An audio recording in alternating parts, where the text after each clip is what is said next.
كانت التزامات، فرق بين الالتزام والوعد. والالتزام مكتوب، وقلت ما نتهنى حتى نوصل النتيجة إلى 100% بالنسبة للشيء اللي بدينا فيه في العهدة الأولى. 47% إضافات، راجعنا كلش. ابتداء من السنة المقبلة إن شاء الله نبدأ ندخل كذلك في مراجعة إضافات بالنسبة للشيء اللي درناه. نشوفوا على حسب إمكانيات الدولة، نمشي لمنحة البطالة، نمشي لمنحة الطالب، نمشي لمنحة ربما المتقاعدين، ربما إلى آخره. هذا التزام مني باللي نبداها في 2026، ممكن نكملها في 2027 ان شاء الله. زيادات في الرواتب والمعاشات، زيادات يعني تحسين القدره الشرائيه، تلخص بتحسين القدره الشرائيه. القدره الشرائيه اليوم. السلام عليكم ورحمة الله تعالى وبركاته. خبر عاجل يشغل الرأي العام في الجزائر. رئيس الجمهورية عبد المجيد تبون يعلن عن زيادة معتبرة في أجور الموظفين لسنتي 2026 و 2027 قد تصل حسب تصريحاته إلى مضاعفة الأجور.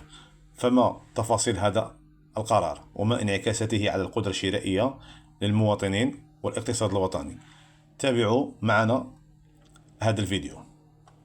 إذن خوتي، أعلن رئيس الجمهورية عبد المجيد تبون في تصريح إعلامي حديث عن زيادات هامة في الأجور ستدرج ابتداء من سنة 2026 مع إمكانية الاستمرار في سنة 2027، مؤكدا أن هذه القرارات ليست وعودا انتخابية بل التزامات مدونة تهدف إلى تعزيز القدرة الشرائية للموظفين. الرئيس أوضح أن هذه الزيادات قد تصل إلى حدود مضاعفة الأجور بعد أن بلغت نسبتها منذ انطلاق الإصلاحات حوالي 47%، مضيفا أن مراجعة الأجور ستشمل أيضا منحتي الطالب والبطالة وربما المتقاعدين تبعا لإمكانية الدولة في كل سنة. هكذا خوتي، ويأتي هذا التوجه في إطار السياسة الاجتماعية للدولة التي تضع تحسين الأوضاع الاجتماعية للموظفين على رأس الأولويات، مع الحرص على التوازن بين المطالب الاجتماعية والاستقرار المالي للدولة. والخطوات اعتبرها مراقبون استجابة حقيقية لمطالب فئة واسعة من الموظفين، غير أنها تطرح في الوقت نفسه تساؤلات حول آليات تمويلها وضمان عدالة التوزيع بين مختلف الفئات الوظيفية بما يحافظ على استقرار الاقتصاد الوطني. هكذا خوتي، بهذا تؤكد الرئاسة أن سنة 2026 ستكون محطة مفصلية في مسار الإصلاحات الاجتماعية، وأن تحسين القدرة الشرائية للموظفين يبقى خيارا استراتيجيا لن تتراجع عنه الدولة. إذن خوتي، زيادات معتبرة في الأجور تلوح في الأفق بين تطلعات الموظفين والتحديات الاقتصادية التي تواجه البلاد.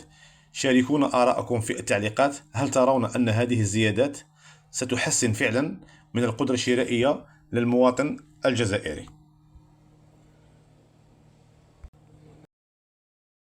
خوتي، وجدت لكم هذا الجدول التفصيلي اللي يوضح قيمة الزيادات في الأجور خلال سنة 2026 وسنة 2027. هكذا خوتي، هنا خوتي الرواتب هي تبدأ من 20,000 دينار إلى 30,000 دينار جزائري. وهنا خوتي أيضا الصفحة الثانية، الرواتب تبدأ من 30,000 دينار إلى 50,000 دينار. ختاما، فضلا وليس أمرا، اشتركوا في القناة وفعلوا جرس التنبيهات ليصلكم كل جديد. والسلام عليكم ورحمة الله تعالى وبركاته.